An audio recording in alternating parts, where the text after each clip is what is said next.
বিসমিল্লাহির রহমানির রাহিম। আসসালামু আলাইকুম। আশা করি আপনারা সবাই ভালো আছেন। আজকে আমি আপনাদের দেখাবো নতুন স্বাদের খুবই মজার একটা চিকেন ফ্রাই বানিয়ে।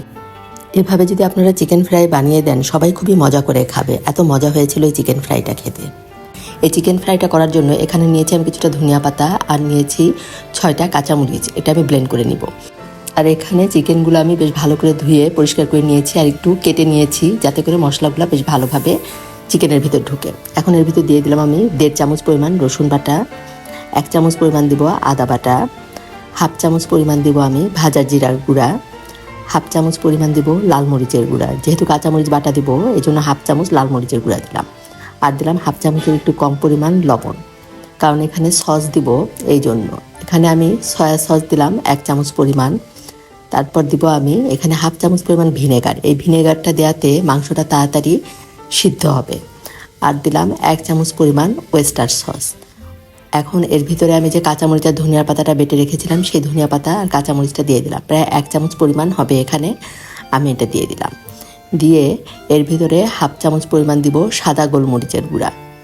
সাদা গোলমরিচের গুঁড়াটা দিয়ে এখন 1/2 চামচ পরিমাণ দিলাম ধনিয়ার গুঁড়া। দিয়ে এখন সব ভালো মতো একসাথে মাখিয়ে নিব।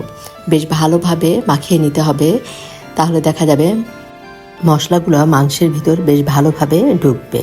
বেশ ভালোভাবে আমি এটা মাখিয়ে নিচ্ছি। মাখিয়ে নিয়ে এর ভিতরে আমি দিয়ে দিব 1 চামচ পরিমাণ টমেটো সস। এই টমেটো সস দেওয়াতে কিন্তু এই চিকেন ফ্রাই স্বাদটা আরও বেড়ে যাবে। এখন আবার সব একসাথে ভালো করে মাখিয়ে নিলাম। মাখিয়ে নিয়ে একটা ডিম দিয়ে দিলাম। ডিমটা দিয়ে আবার সব একসাথে বেশ ভালোভাবে মাখিয়ে নিব। চিকেনটা যত বেশি ভালো করে মাখাবেন ততই কিন্তু এই চিকেন ফ্রাইয়ের টেস্ট হবে। এখন আমি ডিমটা দিয়ে ভালো করে মাখিয়ে প্রায় 2 ঘন্টার মতো এটা আমি মেরিনেট করে রেখে দিব। এখন এই যে 2 ঘন্টা পরে আমি এর ভিতরে দিয়ে দিব, ঠিক ভাজার আগে তখন আমি এর ভিতর দিয়ে দিব 2 টেবিল চামচ পরিমাণ দিলাম ময়দা, 2 টেবিল চামচ পরিমাণ দিব আমি কর্নফ্লাওয়ার, আর দিব 1/2 চামচ পরিমাণ দিব আমি এর মধ্যে বেকিং সোডা। বেকিং সোডাটা দেওয়াতে চিকেন ফ্রাইটা কিন্তু বেশ সুন্দর ক্রিস্পি হবে আর ক্রিস্পিটা বেশ সময় থাকবে। এখন এই যে 1/2 চামচ বেকিং সোডা দিয়ে এখন সব ভালো করে আর মাখিয়ে নিতে হবে, একদম যাতে ময়দা কর্নফ্লাওয়ার সব ভালোভাবে চিকেনের গায়ে লেগে যায় সেইভাবে বেশ ভালোভাবে আমি মাখিয়ে নিচ্ছি। আর আপনাদের হাতে সময় থাকলে 2 ঘন্টার মতো এটা ম্যারিনেট করে রাখবেন। এতে করে দেখা যাবে মশলার স্বাদটা বেশ ভালোভাবে চিকেনের মধ্যে ঢুকবে। এখন এই যে তেল আমি ভালো করে গরম করে নিয়েছি। খুব বেশি গরম করা যাবে না, তাহলে আবার দেখা যাবে চিকেন দেওয়ার সাথে সাথে উপরটা পুড়ে যাবে। মিডিয়াম গরম করে নিয়ে আমি এর ভিতরে এই যে চিকেনগুলো দিয়ে এখন ভেজে নিব।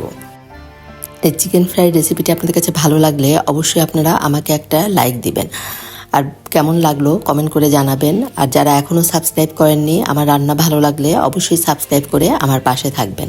এখন আমি যে মিডিয়াম টু লো হিটে একটু সময় নিয়ে আস্তে আস্তে করে ভেজে নিব, এতে করে চিকেনের ভিতরটা বেশ সুন্দরভাবে রান্না হবে।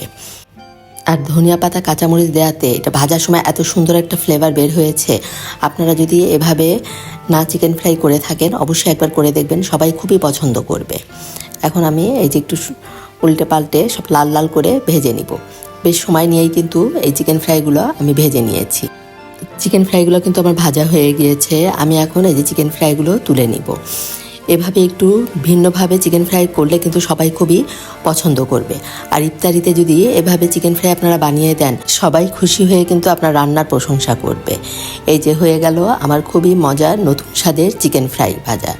ধন্যবাদ সবাইকে, সবাই ভালো থাকবেন। আল্লাহ হাফেজ।